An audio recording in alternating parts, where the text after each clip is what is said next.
नमस्कार। रेडियो रिमझिम से प्रस्तुत है स्थानीय हालचाल। पहले मुख्य हालचाल। कैशियर हत्याकांड में कोर्ट के आदेश के बाद भी नहीं हो रही है कुर्की। जिलाधिकारी के जनता दरबार में सुनी गई लोगों की फरियाद। अजय शाह की इलाज के दौरान मौत, परिजनों में मचा चीख पुकार। बीजेपी के नए प्रदेश अध्यक्ष को जदयू नेता प्रमोद पटेल ने दी बधाई।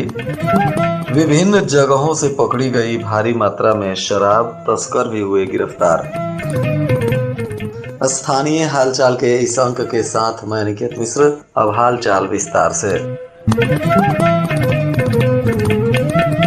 माझा थाना क्षेत्र के लहलादपुर गांव में बैंक कैशियर की हत्याकांड के मामले को लेकर न्यायालय के आदेश के बाद भी आरोपी के घर कुर्की जब्ती की कार्रवाई पुलिस के द्वारा नहीं की जा रही है, जिसको लेकर परिजनों में नाराजगी व्याप्त है। बताया जा रहा है कि लहलादपुर गांव के राजेंद्र यादव के भाई रविंदर यादव, जो फुलवरिया के कोयला देवा में भारतीय स्टेट बैंक की शाखा में कैशियर के पद पर कार्यरत थे, छुट्टी में घर आए थे। 14 जून 2023 को दरवाजे पर बैठे थे। इसी दौरान मोटरसाइकिल सवार अपराधियों ने गोली मारकर उनकी हत्या कर दी। इस घटना को लेकर मृतक के भाई राजेंद्र यादव ने थाने में शाहपुर गांव के मनीष यादव, मिथुन यादव, भैंसही के ललन यादव और मुखिया राजेंद्र यादव सहित अज्ञात के खिलाफ थाने में प्राथमिकी दर्ज कराई थी। पुलिस ने 3 आरोपियों को गिरफ्तार कर जेल भेज दिया। वहीं मुखिया राजेंद्र यादव को पुलिस अब तक नहीं पकड़ पाई है।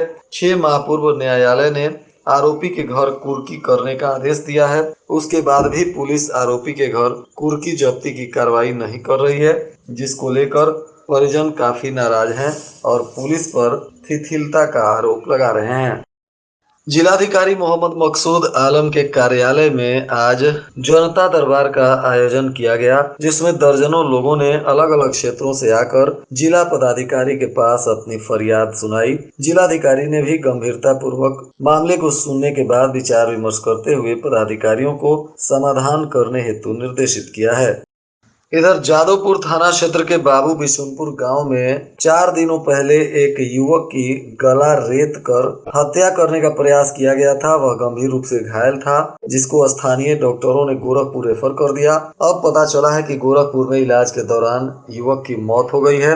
मृतक के परिजनों ने मजदूरी मांगने के दौरान हत्या करने का आरोप लगाया है। पुलिस को आवेदन देकर इसमें न्याय की गुहार लगा रहे हैं। बताया जा रहा है कि मृतक कहीं बाहर काम करता था और गांव के ही एक व्यक्ति के ठेकेदारी में वह बाहर काम करता था और उसको आरोपी के द्वारा मजदूरी नहीं दिया जाता था, सिर्फ उसका भाड़ा किराया देकर भेज दिया गया था। और 10 दिनों पहले मृतक अजय शाह, जो स्वर्गीय लक्ष्मण शाह का पुत्र है, वह घर आया था। उसकी शादी भी लगभग 10-12 दिनों पहले ही हुई थी और शादी के लिए घर आया था। अभी पता चला कि 4 दिनों पहले वह आरोपी के घर अपने मजदूरी का पैसा मांगने गया था और इसी को लेकर आरोपी के द्वारा चाकू से उस पर हमला किया गया है, जिसमें इलाज के दौरान इसकी मौत हो गई है। अब अजय शाह के परिजन और उसकी नवविवाहिता का रो रो कर बुरा हाल है। पुलिस इस मामले में कानूनी कार्रवाई करने में जुट गई है। इधर जदयू के प्रदेश महासचिव प्रमोद कुमार पटेल आज पटना में बिहार सरकार के राजस्व एवं भूमि सुधार विभाग के मंत्री और पूर्व प्रदेश अध्यक्ष दिलीप जायसवाल, जिनको भाजपा ने फिर से अपना बिहार प्रदेश का अध्यक्ष मनोनीत किया है, उनको आज प्रमोद कुमार पटेल ने मिलकर पुष्प गुच्छ देते हुए बधाई और शुभकामनाएं दी। उन्होंने कहा कि आपका कार्यकाल बेहतर होगा और आपके प्रदेश अध्यक्ष बनने से पार्टी के नेताओं में काफी हर्ष व्याप्त है। इधर कांग्रेस पार्टी इन दिनों सरकार के खिलाफ लगातार धरना प्रदर्शन कर रही है। अब प्रखंडों में भी कांग्रेस पार्टी मुख्यमंत्री नीतीश कुमार का पुतला दहन करते हुए गंभीर आरोप लगा रही है। जगह जगह कार्यकर्ता सरकार का विरोध कर रहे हैं। पटना में हुए विपक्षी नेताओं पर लाठीचार्ज को लेकर कांग्रेस पार्टी ने यह सरकार पर हमला शुरू कर दिया है। इधर जनता दल यूनाइटेड के व्यवसायिक और उद्योग प्रकोष्ठ के प्रदेश महासचिव बनने पर कमलेश कुशवाहा को भी जदयू नेताओं ने बधाई और शुभकामनाएं दी। कमलेश कुशवाहा गोपालगंज जिले के ही निवासी हैं और उनको जदयू पार्टी ने प्रदेश स्तर पर पदाधिकारी बनाया है, जिसको लेकर गोपालगंज के सभी जदयू के नेता उन्हें बधाई और शुभकामनाएं दे रहे हैं। कटिया थाना की पुलिस ने महंथवा स्कूल के पास एक मारुति कार को पकड़ा, जिसके अंदर से 383 लीटर विदेशी शराब मिली है। इसमें 2 तस्करों की गिरफ्तारी भी हुई है। बताया जा रहा है कि गिरफ्तार किए गए तस्कर राजस्थान के सुलुमुर जिला के सिंगला निवासी तख्त सिंह और उदयपुर के निर्भय सिंह बताए जा रहे हैं। पुलिस ने इन दोनों पर बिहार उत्पाद अधिनियम के तहत मुकदमा दर्ज करते हुए इन्हें न्यायिक हिरासत में भेज दिया। इनकी गाड़ी और शराब को जब्त कर लिया गया है।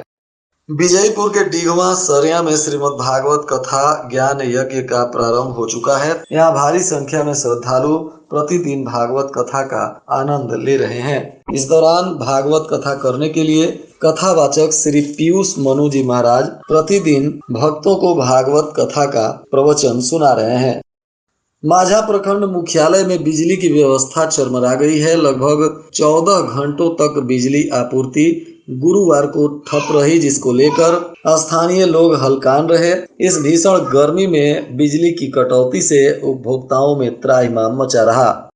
इधर बरौली थाना की पुलिस ने पशु तस्करों पर भी कार्रवाई की है। 6 मवेशियों के साथ 2 पशु तस्कर गिरफ्तार किए गए हैं। इनकी पिकअप गाड़ी भी जब्त की गई है। गिरफ्तार आरोपी अर्जुन यादव और धर्मेंद्र यादव हैं। ये दोनों उत्तर प्रदेश के निवासी बताए जा रहे हैं। थावे थाना की पुलिस ने जगमलवा चिमनी के पास वाहन जांच करते हुए शराब के साथ एक आरोपी को गिरफ्तार किया है। इसकी मोटरसाइकिल भी जब्त की गई है। गिरफ्तार आरोपी कुचायकोट के हेम बरदहा का जीतन कुमार बताया जा रहा है। इसकी मोटरसाइकिल से पुलिस ने 30 बोतल देशी शराब बरामद की है, जिसके बाद इस पर उत्पाद अधिनियम के तहत कार्रवाई करते हुए इसे न्यायिक हिरासत में भेज दिया गया। वहीं बेदू टोला चारमुहानी के पास माझागढ़ थाना की पुलिस ने कार्रवाई की, जहां बनुही बाजार मलाही टोला गांव के चंदन कुमार के पास से 5 बोतल शराब मिली। इस दौरान इसको भी गिरफ्तार कर पुलिस ने उत्पाद अधिनियम के तहत न्यायिक हिरासत में भेज दिया। इधर जदयू पार्टी ने विधान परिषद के सदस्य लल्लन सराफ को सत्तारूढ़ दल के उप नेता बनाया है, जिसके बाद गोपालगंज के उद्योगपति कमलेश कुशवाहा सहित तमाम लोगों ने उनका स्वागत किया और उन्हें बधाई और शुभकामनाएं दी। थावे जंक्शन पर रेलवे पुलिस के द्वारा एक यात्री को 26 बोतल शराब के साथ गिरफ्तार किया गया है। बताया जा रहा है कि गिरफ्तार आरोपी पर उत्पाद अधिनियम के तहत कार्रवाई की जा रही है और इसे पूछताछ के बाद न्यायिक हिरासत में भेज दिया गया। गिरफ्तार आरोपी कुचायकोट के वार्ड नंबर 2 का रहने वाला रामाशीष मदेसिया बताया जा रहा है। सिधवलिया चौक पर NH 27 पर बने ओवरब्रिज के नीचे वाहनों की अवैध ठहराव से हमेशा दुर्घटना हो रही है। कितने लोगों की जान तक चली गई, फिर भी प्रशासन का ध्यान इस पर नहीं जा रहा है। यहाँ 4 पहिया वाहन के अवैध ठहराव से 4 लेन में 2 लेन पूर्ण रूप से बंद है, जिसको लेकर आए दिन दुर्घटनाएं हो रही हैं। थावे प्रखंड के एक 1.5वां पंचायत के प्राथमिक विद्यालय बरगछिया के प्रधानाध्यापक संतोष माझी का गुरुवार की देर शाम इलाज के दौरान पटना में निधन हो गया। बताया जा रहा है कि इनकी तबीयत सोमवार को खराब हो गई थी। परिजन इन्हें पटना लेकर गए थे, जहां 45 वर्षीय हेडमास्टर संतोष माझी की मौत हो गई। इसके बाद इनके परिजनों का रो रो कर बुरा हाल बताया जा रहा है। मृतक अपनी पत्नी सहित 2 पुत्र और 1 पुत्री को छोड़कर गए हैं। आज दर्जनों शिक्षक इनके घर पहुंचे और परिजनों को ढाढ़स बधाया। और आज के मौसम का तापमान गोपालगंज में न्यूनतम 28 डिग्री सेल्सियस और अधिकतम 40 डिग्री सेल्सियस रहने की संभावना है। अंत में मुख्य हालचाल एक बार फिर। कैशियर हत्याकांड में कोर्ट के आदेश के बाद भी नहीं हो रही है कुर्की। जिलाधिकारी के जनता दरबार में सुनी गई लोगों की फरियाद। अजय शाह की इलाज के दौरान मौत, परिजनों में मचा चीख पुकार। बीजेपी के नए प्रदेश अध्यक्ष को जदयू नेता प्रमोद पटेल ने दी बधाई। विभिन्न जगहों से पकड़ी गई भारी मात्रा में शराब, तस्कर भी हुए गिरफ्तार। इसके साथ ही रेडियो रिमझिम से प्रसारित स्थानीय हालचाल का यह अंक समाप्त हुआ। नमस्कार।